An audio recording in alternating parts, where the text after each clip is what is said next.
Good morning, students. Welcome you all in our YouTube classes. As we know, students, we had start chapter surface chemistry.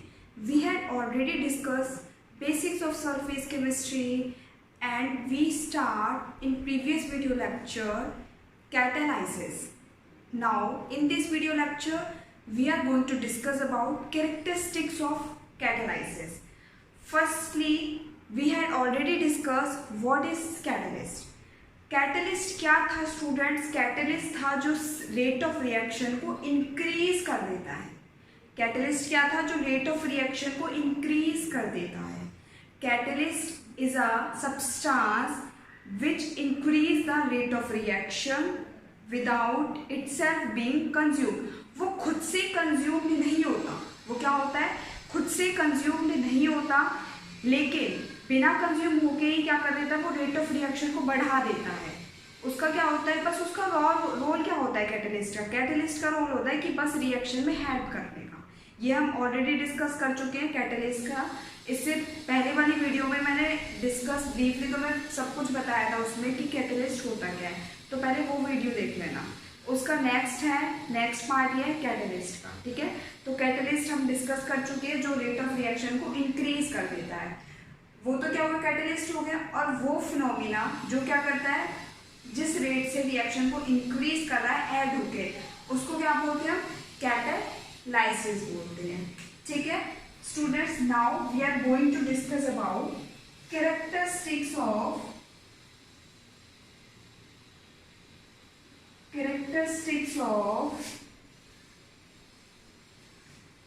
Catalysis या फिर catalytic reaction. अब हमें क्या करनी है? इसकी कैरेक्टरिस्टिक्स करनी है. कैरेक्टरिस्टिक्स क्या होती है कैटालाइटिक रिएक्शंस की? अब इसकी कैरेक्टरिस्टिक्स देखो स्टूडेंट. कैरेक्टरिस्टिक्स होती है, सबसे पहली कैरेक्टरिस्टिक्स आती है इसकी कि जो भी कैटलिस्ट रहता है हमारे पास वो अनचेंज रहता है. उसके मास में कोई चेंज नहीं आता, उसकी केमिकल कंपोजिशन में कोई चेंज नहीं आता. किसमें? कैटलिस्ट क्या होता है? Catalyst remains unchange. ना तो उसके मास में कोई चेंज आता और ना ही उसके किस में चेंज आता है? केमिकल कंपोजिशन में चेंज आता है. हो सकता है उसकी फिजिकल प्रॉपर्टीज में चेंज हो जाए. वो कैसे? मान लो हमने कोई भी सॉल्ट लिया है, हमने सॉलिड फॉर्म में लिया है. ठीक है, कोई भी हमने केमिकल ले लिया, वो किस में लिया है? हमने सॉलिड फॉर्म में ले लिया. तो सॉलिड फॉर्म में ले लिया, उसका मान लो 15 ग्राम वेट है. उसका वेट कितना है? 15 ग्राम है. तो उसका वेट जो 15 ग्राम है, अगर वो पाउडर फॉर्म में भी चेंज होता है तो भी उसका वेट कितना रहेगा? 15 ग्राम ही तो रहेगा. फिर भी कितना रहेगा? 15 ग्राम ही रहेगा. तो जो इसका वेट है 15 ग्राम, वो तो उतना ही रहा. तो उसकी केमिकल कंपोजिशन में कोई चेंज आया? नहीं आया. लेकिन इसकी फिजिकल प्रॉपर्टीज में चेंज आ गया कि पहले वो सॉलिड था, लेकिन अब वो क्या हो गया है? चेंज किस में हो गया? पाउडर की फॉर्म में हो गया है. तो इसकी प्रॉपर्टी क्या हुई? कैरेक्टरिस्टिक क्या हुई? फर्स्ट कैरेक्टरिस्टिक्स क्या हो गई इसकी? Catalyst remains unchanged. A catalyst remains unchanged. क्या रहा? Catalyst remain unchange. किसमें अनचेंज रहा वो? In mass and chemical composition. Mass and chemical composition at the end of the reaction. तो फर्स्ट कैरेक्टरिस्टिक्स क्या हो गई इसकी? जो कैटलिस्ट रहता है वो अनचेंज रहता है, कोई भी चेंजमेंट नहीं आता. ना ही उसके मास में आता है कोई भी चेंजमेंट, ना ही उसकी केमिकल कंपोजिशन में आता है. हो सकता है उसकी फिजिकल प्रॉपर्टीज में कुछ चेंज आ जाए. ठीक है, नेक्स्ट कैरेक्टरिस्टिक देखो. कैटलिस्ट क्या करता है? Catalyst can not initiate the reaction. Second characteristics क्या होगी? Catalyst can not initiate the reaction. A catalyst cannot initiate the reaction. यहाँ पे देखो इनिशिएट द रिएक्शन का मतलब क्या है, a catalyst can not initiate the reaction, ठीक है। इसका मतलब है स्टूडेंट्स, जो कैटलिस्ट है वो रिएक्शन को इनिशिएट नहीं करेगा, मतलब कि जो कैटलिस्ट है वो खुद से कोई भी रिएक्शन को स्टार्ट नहीं करता है। कैटलिस्ट क्या करता है, खुद से कोई भी रिएक्शन को स्टार्ट नहीं करता है। अगर कोई रिएक्शन काम कर रही है, ऑलरेडी हमने कोई रिएक्शन लिख दी है, बस उसमें क्या काम करता है, ये रेट ऑफ रिएक्शन को बढ़ा देता है। तो कोई भी रिएक्शन खुद से स्टार्ट नहीं करता है, ऑलरेडी जो रिएक्शन है उनकी हेल्प कर सकता है, लेकिन खुद से कोई रिएक्शन नहीं डेवलप करता है, ठीक है। तो अगर कोई भी रिएक्शन हम प्रोसीड कर रहे हैं तो उसमें हेल्प कर देगा उसके रेट ऑफ रिएक्शन को बढ़ाने के लिए। तो इस कैरेक्टरिस्टिक्स का यही मतलब है, catalyst can not initiate the reaction. Third characteristic देखो, इसकी थर्ड कैरेक्टरिस्टिक्स आती है, अगर हम सरफेस को डिवाइड करते हैं, फाइनली डिवाइडेड द सरफेस, तो जितना ज्यादा सरफेस होगा, जितना क्या होगा, जितना ज्यादा सरफेस होगा, हमें पता है जितना ज्यादा सरफेस होता है उतनी उस पर एब्जॉर्प्शन भी क्या होती है, ज्यादा होती है। तो उस कंडीशन में क्या होती है, कैटलिस्ट की एफिशिएंसी बढ़ जाती है। उस केस में क्या होती है, कैटलिस्ट की एफिशिएंसी बढ़ जाती है। तो इसमें क्या होगा, फाइनली डिवाइडेड, क्या कर रहे हैं, finally divided state of catalyst, finally divided state of catalyst is more efficient, क्या होगा, कैटलिस्ट ज्यादा एफिशिएंट होगा, ठीक है, फॉर द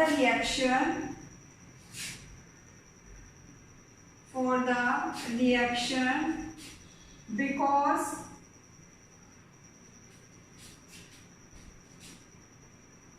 सरफेस एरिया, क्योंकि देखो स्टूडेंट्स क्या हो गया, सरफेस एरिया ज्यादा है तो क्या होगा, एब्जॉर्प्शन भी ज्यादा होगा। Surface area increases and absorption is more. Surface area ज्यादा है तो एब्जॉर्प्शन भी क्या होगा, एब्जॉर्प्शन ज्यादा टेक्स प्लेस करेगा। तो absorption, more absorption takes place and more absorption takes place। तो जितना ज्यादा देखो सरफेस एरिया होगा उतना ही एब्जॉर्प्शन ज्यादा होता है, तो एफिशिएंसी क्या हो गई, ज्यादा हो गई कैटलिस्ट की। उस कंडीशन में क्या होती है, एफिशिएंसी ज्यादा हो जाती है कैटलिस्ट की। नेक्स्ट कैरेक्टरिस्टिक देखो, अगर हम स्मॉल क्वांटिटी का कैटलिस्ट भी अगर ऐड करते हैं रिएक्शन को प्रोसीड करने के लिए, तो वो भी हमारे लिए सफिशिएंट रहता है, वो भी क्या रहता है, हमारे लिए सफिशिएंट रहता है। तो a small quantity of catalyst, a small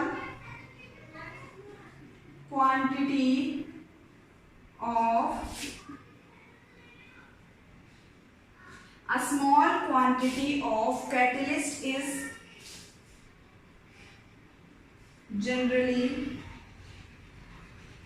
a small quantity of catalyst generally needed is generally, अब क्या होगा, स्मॉल क्वांटिटी ऑफ कैटलिस्ट क्या है, नीडेड है, मतलब स्मॉल क्वांटिटी ऑफ कैटलिस्ट में हमारे लिए क्या है, सफिशिएंट है, is needed to catalyze a large amount of reaction, a relatively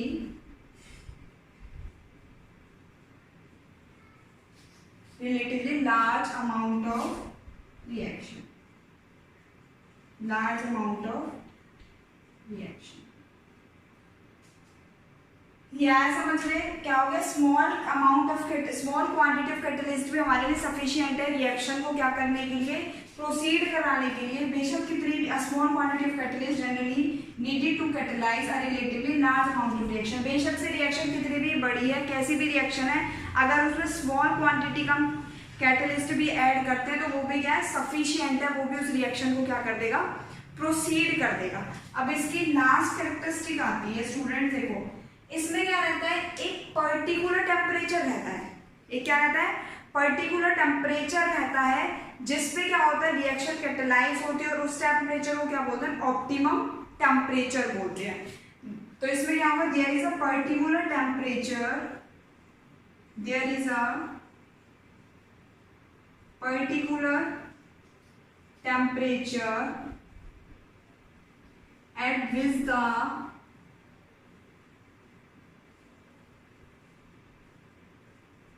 efficiency of a catalyst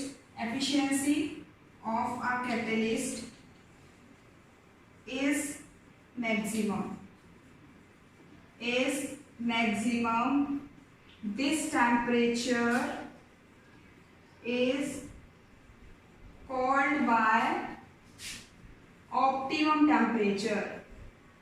तो यहां से हमें ये भी पता चल गया कि ऑप्टिमम टेम्परेचर होता क्या है, एक पर्टिकुलर टेम्परेचर जहां पे क्या होती है, एफिशिएंसी कैटलिस्ट की ज्यादा होती है, किसी पर्टिकुलर टेम्परेचर पे ही कैटलिस्ट की एफिशिएंसी ज्यादा रहेगी, और उसको हम क्या बोलते हैं, ऑप्टिमम टेम्परेचर बोलते हैं। ठीक है, तो ये तो हमारी क्या होगी, कैरेक्टरिस्टिक्स हो गई कैटालाइटिक रिएक्शन की। फर्स्ट क्या थी, फर्स्ट थी जो कैटलिस्ट है वो अनचेंज रहता है, उसका मास और केमिकल कंपोजिशन क्या रहती है, अनचेंज रहती है, उसमें कोई भी चेंजमेंट नहीं आता।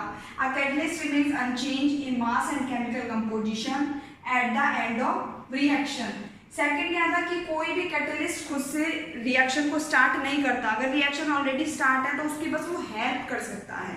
नेक्स्ट कैरेक्टरिस्टिक्स थी जितना ज्यादा सरफेस एरिया होता है उतना ही उसमें एब्जॉर्प्शन होता है, और कैटलिस्ट की एफिशिएंसी उतनी क्या रहती है, ज्यादा रहती है। फोर्थ कैरेक्टरिस्टिक थी कि अगर हमारे पास लार्ज अमाउंट में भी कोई रिएक्शन है, बहुत ही स्मॉल क्वांटिटी का अगर हम कैटलिस्ट ऐड करते हैं तो वो भी क्या कर देगा, रिएक्शन को इजिली प्रोसीड कर देगा। लास्ट कैरेक्टरिस्टिक्स है एक पर्टिकुलर टेम्परेचर होता है जहाँ पे एफिशिएंसी ज्यादा रहती है कैटलिस्ट की, और उस टेम्परेचर को हम क्या बोलते हैं, ऑप्टिमम टेम्परेचर बोलते हैं। ये तो हो गया हमारी कैरेक्टरिस्टिक्स कैटलिस्ट की। अब एक बार इसका स्क्रीनशॉट ले लो।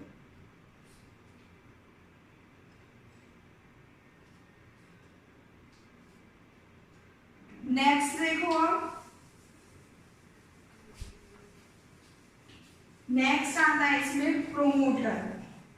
प्रोमोटर क्या रहता है,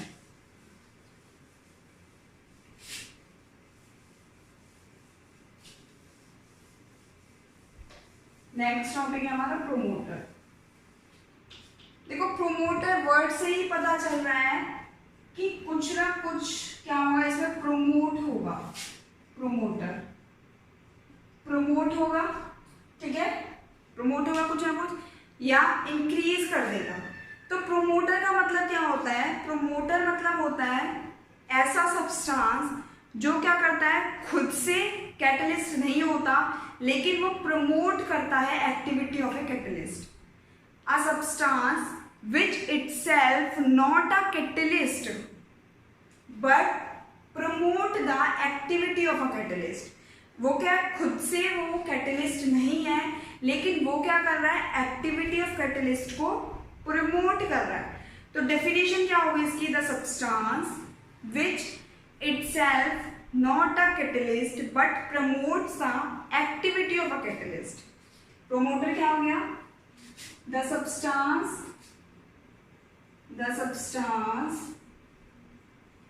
which though itself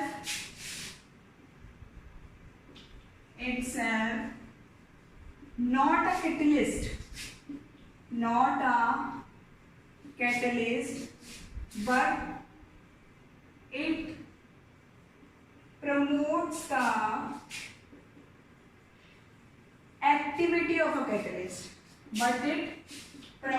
the activity of a catalyst, ठीक है। तो क्या हो गया, प्रमोटर ऐसा सब्सटेंस वो खुद से कैटलिस्ट नहीं होता लेकिन फिर भी क्या करता है, प्रमोट कर देता है एक्टिविटी ऑफ अ कैटलिस्ट को। अब इसको हम एक एग्जांपल से समझते हैं जो इजीली समझ में आ जाए प्रमोटर होता क्या है। देखो स्टूडेंट्स, हम एक एग्जांपल लेते हैं, एक राम नाम का कोई बॉय है, ठीक है, राम नाम का क्या है, राम नेम का कोई बॉय है। अब राम जो है उसको क्रिकेट खेलना बहुत पसंद है, राम को क्रिकेट खेलना बहुत पसंद है, तो क्या होगा, ये क्या है, क्रिकेट टीम का कैप्टन है, क्रिकेट टीम का कैप्टन हो गया राम। अब देखो जितनी भी टीम है इसके पास, वो सब जितने भी उसमें कैंडिडेट है टीम में, वो सब किस पे डिपेंड करते हैं, राम पे डिपेंड करते हैं। वो क्या है, टीम का कैप्टन है। जो कैप्टन होता है वो उसका मतलब उसको सबसे बेटर खेलना आता है, ठीक है। अब राम की कोई फ्रेंड है, अब इनका मैच है और राम की कोई फ्रेंड है, वो भी क्या आई है, मैच देखने के लिए आई है, वो भी क्या आई है, मैच देखने के लिए आई है। अब राम की फ्रेंड मैच देखने के लिए आई है, तो राम पे क्या हो जाएगा, राम तो को और ऐसा लगेगा कि मैं और बेटर खेलूँ, तो उस और बेटर खेलूँ मैं, तो उस पर क्या हो गया, उस चीज़ का प्रेशर आ गया, ठीक है। तो इस पर क्या आ गया, प्रेशर आ गया कि वो और बेटर खेले, ठीक है। अब राम पे प्रेशर आ गया कि वो और बेटर खेले, क्योंकि उसकी फ्रेंड भी आई है मैच देखने के लिए। तो देखो यहाँ पे राम तो क्या है, कैटलिस्ट है, राम तो क्या है, कैटलिस्ट है, ठीक है, क्योंकि हर कोई इस पे डिपेंड कर रहा है। राम तो क्या होगा, कैटलिस्ट हो गया। लेकिन जो इसकी फ्रेंड है, ये एक टाइप से किसका काम करेगी, प्रमोटर का काम करेगी, क्योंकि अगर ये है, इसकी फ्रेंड है, तो ये क्या सोचेगा, और बेटर खेलने के लिए सोचेगा। तो ये और बेटर खेलने के लिए सोचेगा, तो इसकी फ्रेंड ने क्या किया, इस राम की एक्टिविटी को बढ़ा दिया, उसकी जितनी कैपेसिटी थी खेलने की वो और बेटर खेलेगा। तो इसकी फ्रेंड ने किसका काम कर दिया, प्रोमोटर का काम कर दिया। और राम क्या है, यहाँ पे कैटलिस्ट है। अब देखो यहाँ पे कैटलिस्ट है, अगर इसकी फ्रेंड ना रहे, ठीक है, इसकी फ्रेंड ना रहे तो बेटर खेलेगा, लेकिन उसके सामने और बेटर खेलेगा।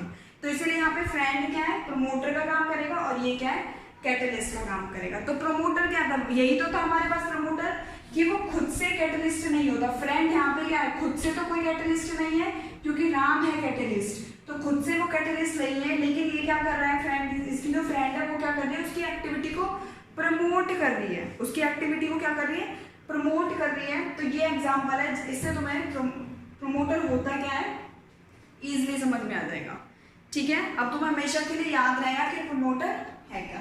प्रमोटर आ गया समझ में, जो क्या करता है, इंक्रीज कर रहा है, किसको, प्रमोट कर रहा है एक्टिविटी ऑफ कैटलिस्ट को। अब अगर हम इसके एग्जाम्पल की बात करें, अगर हम इसके एग्जाम्पल की बात करते हैं, तो हेबर प्रोसेस में क्या रिएक्शन होती है, N2 प्लस, यही होती है N2 plus 3H2 gives 2NH3, ठीक है, किसकी प्रेजेंस में होती है, फीनोल। ये कौन सा प्रोसेस है, हमारा हेबर प्रोसेस होता है। कौन सा प्रोसेस होता है, हेबर प्रोसेस में देखो आप दो है, एक तो यहाँ पे क्या कैटलिस्ट है, तो आयरन तो यहाँ पे किसका काम करेगा, कैटलिस्ट का काम करेगा, और मोलिब्डेनम है, ठीक है, मोलिब्डेनम है ये, और ये क्या हमारा आयरन है। आयरन किसका काम करेगा, कैटलिस्ट का, और मोलिब्डेनम किसका काम करेगा, प्रोमोटर का।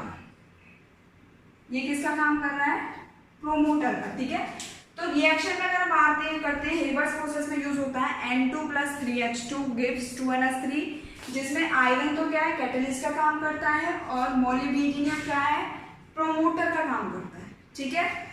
तो प्रोमोटर आया समझ में। प्रोमोटर क्या है स्टूडेंट, जो खुद से कैटलिस्ट नहीं होता, बट क्या करता है, वो प्रमोट कर देता है एक्टिविटी ऑफ अ कैटलिस्ट को, ठीक है। ये तो हो गया प्रोमोटर। नेक्स्ट आता है स्टूडेंट्स पॉइजन।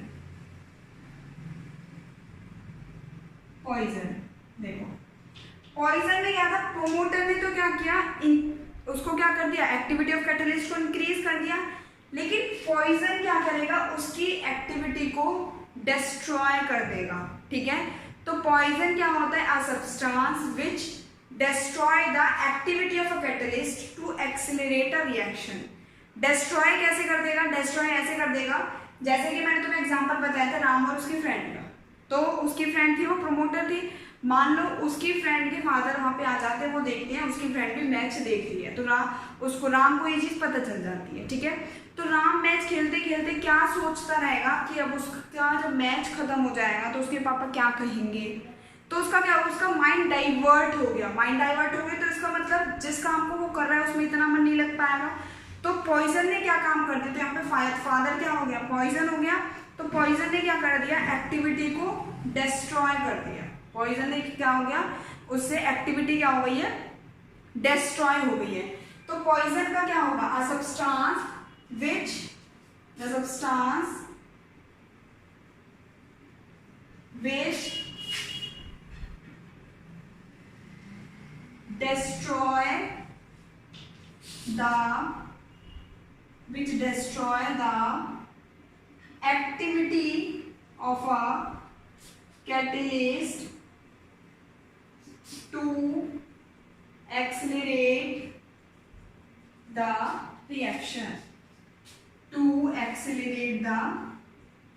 reaction, ठीक है।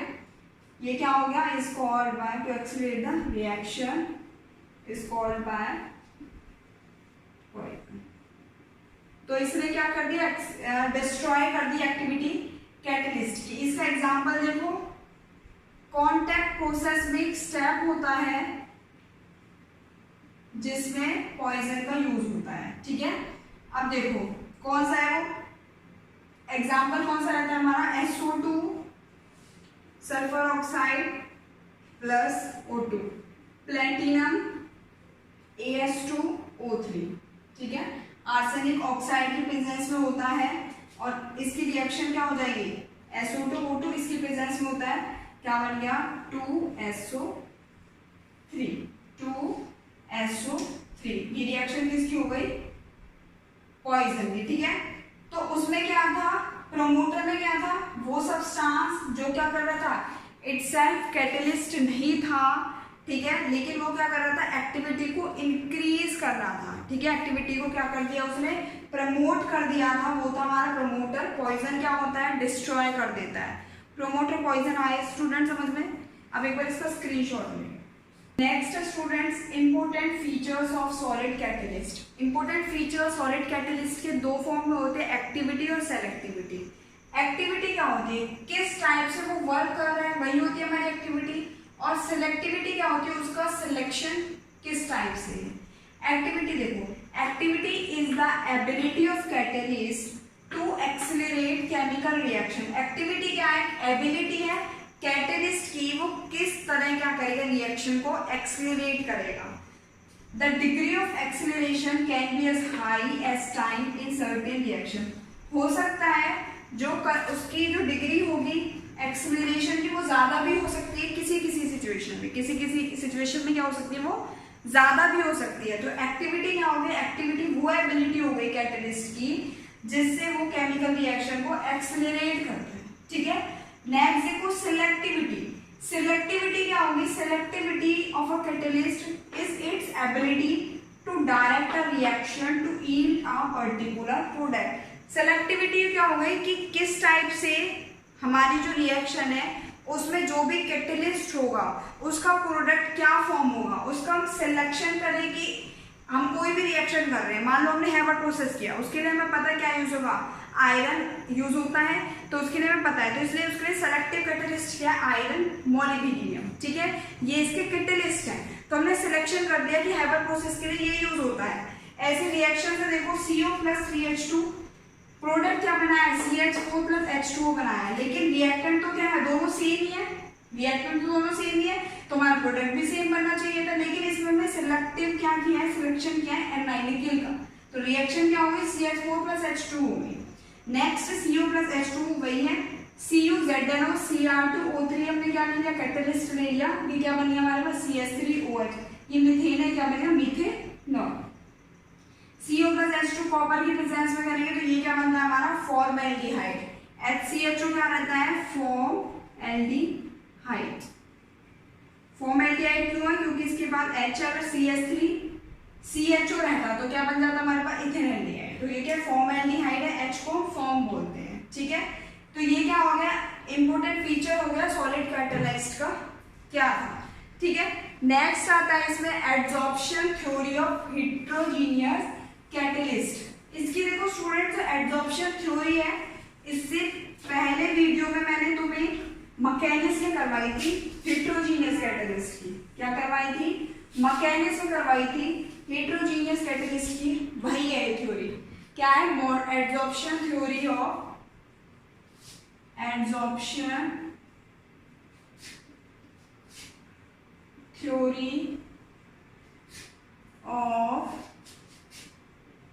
heterogeneous adsorption theory of heterogeneous catalyst। ठीक है, इसकी क्या मैंने मैकेनिज्म करवाई थी हेट्रोजीनियस कैटलिस्ट की। उसमें क्या थी? सबसे पहले फॉर्मेशन हो रही थी, कोई भी हमारे पास मॉलिक्यूल था उसमें क्या थी, ये हमारे पास है, ठीक है, ये हमारे पास सरफेस है, फॉर्मेशन हो गई किसी भी सब्सटेंस की, क्या होगी? फॉर्मेशन हो गई। यहाँ की क्या होगी? किसी भी सब्सटेंस की फॉर्मेशन होगी सरफेस पे, ठीक है। अभी यहाँ पे मॉलिक्यूल यहाँ के क्या होगा? फॉर्म होगा, ठीक है। तो इसकी थ्योरी में फर्स्ट पॉइंट क्या है? सबसे पहले हमारे पास कोई मॉलिक्यूल है, उसका ऊपर से क्या होता है? डिफ्यूजन होता है रिएक्टेंट का, और वो सरफेस पे आ जाता है। तो क्या होता है?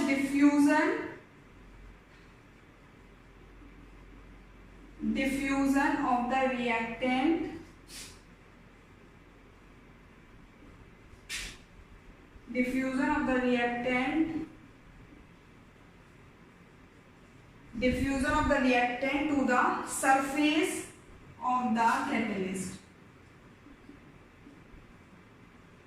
देखो सबसे पहले क्या था, इधर समझो, ये था हमारे पास, ये मॉलिक्यूल है कोई, ये क्या होगा? इसका डिफ्यूजन होगा। फर्स्ट पॉइंट में क्या होगा? डिफ्यूजन होगा। सेकंड पॉइंट में क्या होगा? एड्सॉर्ब हो जाएगा, ठीक है, एड्सॉर्प्शन हो जाएगा रिएक्टेंट मॉलिक्यूल का।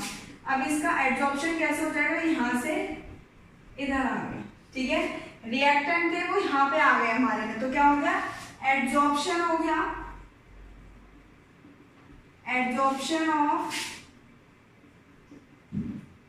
Reactant molecule. क्या हो गया? एड्सॉर्प्शन हो गया रिएक्टेंट मॉलिक्यूल का, कहां पे? On the surface of the catalyst, ठीक है। अब क्या हो गया? सरफेस पे वो आ गए। अब सरफेस पे आके टेक प्लेस कर लिया, तो अब इन्होंने क्या कर लिया? थर्ड पॉइंट में फॉर्मेशन हो जाएगी, ठीक है, रिएक्टेंट मान लो कि रिएक्टेंट कर लिया, सरफेस पे आ गया, तो यहाँ पे क्या हो गई? अब इनकी फॉर्मेशन हो गई इंटरमीडिएट की। तो क्या हो गया? Formation of reaction intermediate, formation of reaction intermediate, formation हो गई रिएक्टेंट इंटरमीडिएट की। अब देखो फॉर्मेशन हो गई, अब इसकी अब ये क्या होगा? नेक्स्ट पॉइंट में क्या करेगा? ये दोबारा से जाने की ट्राई में रहेगा, यहाँ पे आ गए, दोबारा से जाने के ट्राई में रहेगा, और लास्ट में क्या होगा? डिफ्यूजन बैक, यहाँ पे ये यहाँ से हटकर यहाँ पे पहुंच जाएंगे, ठीक है, जहां से आए थे वहीं पहुंच जाएंगे, ठीक है। तो नेक्स्ट में क्या होगा? फॉर्मेशन ऑफ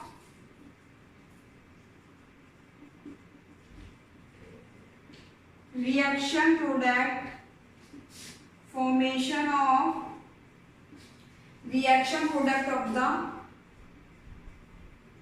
ठीक है। अब क्या हो गया? रिएक्शन प्रोडक्ट की फॉर्मेशन हो गई ऑन द कैटलिस्ट सरफेस। अब वो वहां पे आके प्लेस हो गया, लास्ट में क्या होगा? दोबारा पहुंच जाएगा, diffusion of reaction product. Last में क्या हो गया? डिफ्यूजन हो गया, diffusion of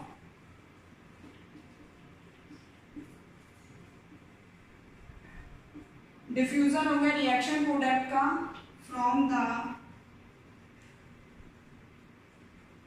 catalyst, from the catalyst surface. किससे होगा? Desorption, on desorption. डिसॉर्प्शन बताया था क्या था? जिसमें से एक सब्सटेंस को रिमूव कर देते हैं। तो फर्स्ट पॉइंट में क्या हुआ? देखो डिफ्यूजन हो गया रिएक्टेंट का, डिफ्यूजन हो गया रिएक्टेंट का सरफेस पे कैटलिस्ट। पहले तो क्या होगा? वो हमारे पास एक कैटलिस्ट, उसका क्या होगा? कैटलिस्ट है वो आएगा। सेकंड में क्या होगा? एडसॉर्प्शन टेक्स प्लेस कर देगा, सरफेस पे आ जाएगा, फिर उसकी फॉर्मेशन भी हो गई, ठीक है। अब उसका ढंग से फॉर्मेशन हो गई है। लास्ट में क्या करेगा वो डिसऑर्प्शन से, डिसऑर्प्शन मतलब रहता है मॉलिक्यूल इधर आ रहा है तो वो जा भी सकता है, तो उसका मतलब क्या रहता है डिसऑर्प्शन। तो नेक्स्ट क्या होगा फॉर्मेशन होगी रिएक्शन इंटरमीडिएट की, फिर क्या होगा formation of reaction product on the catalyst surface पे होगी, ठीक है। लास्ट में क्या होगा diffusion of reaction product from the catalyst surface on desorption. ये क्या हो गया एड्सॉर्प्शन थ्योरी होती है हेटेरोजेनियस कैटलिस्ट की, इसका स्क्रीनशॉट ले लो स्टूडेंट्स। लास्ट टॉपिक है हमारा कैटलिस्ट का, कैटेलाइसिस का हमारा लास्ट टॉपिक है shape selective catalysis by zeolites. क्या है shape selective catalysis by zeolites. ये होते क्या है, इसका स्ट्रक्चर कैसा होता है। इसका स्ट्रक्चर स्टूडेंट्स ऐसे होता है कि घर में चांदनी देखी होगी जिससे चाय छानते हैं दूध छानते हैं, तो उसमें क्या होते हैं स्मॉल स्मॉल पोर्स होते हैं, स्मॉल स्मॉल क्या होते हैं पोर्स होते हैं जो छानने के काम आते हैं, ठीक है। तो इसका स्ट्रक्चर भी कुछ कुछ उसी तरह होता है, इसमें भी स्मॉल स्मॉल क्या रहते हैं पोर्स रहते हैं, ठीक है। तो वो कैटेलाइटिक रिएक्शन जो डिपेंड करती है किस पे पोर स्ट्रक्चर ऑफ कैटलिस्ट पे और रिएक्टेंट और प्रोडक्ट के साइज पे, उन्हें क्या बोलते हैं हम सेफ सेलेक्टिव कैटेलाइसिस बोलते हैं।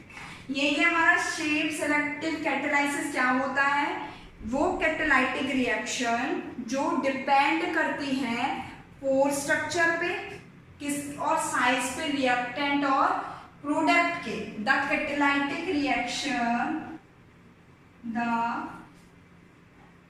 Catalytic reaction that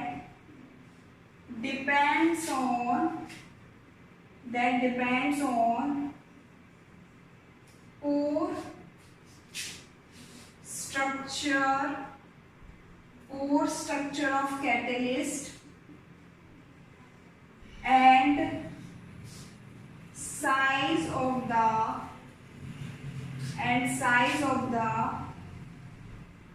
reactant, size of the reactant and the product। और किस पे डिपेंड करती है size of the reactant and the product molecules is called by shape selective catalysis, ठीक है। छानने में क्या होते हैं स्टूडेंट स्मॉल स्मॉल पोर्स होते हैं जिससे वो छानने के काम आती है, तो ऐसे ही इसका स्ट्रक्चर रहता है जियोलाइट का। तो जियोलाइट क्या होता है शेप सेलेक्टिव, क्या हुआ वो रिएक्शंस, वो कैटेलाइटिक रिएक्शन जो डिपेंड करते हैं पोर स्ट्रक्चर पे और किस पे रिएक्टेंट और प्रोडक्ट के साइज पे, उसे क्या बोलते हैं सेफ सेलेक्टिव कैटेलाइसिस बोलते हैं, ठीक है। अब जियोलाइट्स क्या रहते हैं बहुत ही माइक्रोपोरस एल्युमिनियम सिलिकेट्स होते हैं। Zeolites are microporous aluminosilicates, क्या होते हैं ये माइक्रोपोरस एल्यूमिनियम सिलिकेट। और इनका स्ट्रक्चर को क्या नाम दे दिया with honeycomb like structure, structure को क्या नाम दे दिया हनीकॉम लाइक स्ट्रक्चर, ठीक है। अब इसका यूज कहाँ होता है, जियोलाइट का यूज क्या होता है, ये पेट्रोकेमिकल इंडस्ट्रीज में यूज होता है। इसका किस में होता है zeolite used in petrochemical industries, petrochemical reaction for cracking of hydrocarbons, for cracking of hydrocarbons, for cracking of hydrocarbons and isomerization, ठीक है। किस पे यूज होता है इसका, यूज होता है जियोलाइट का पेट्रोकेमिकल इंडस्ट्रीज में cracking of hydrocarbon and isomerisation, ठीक है।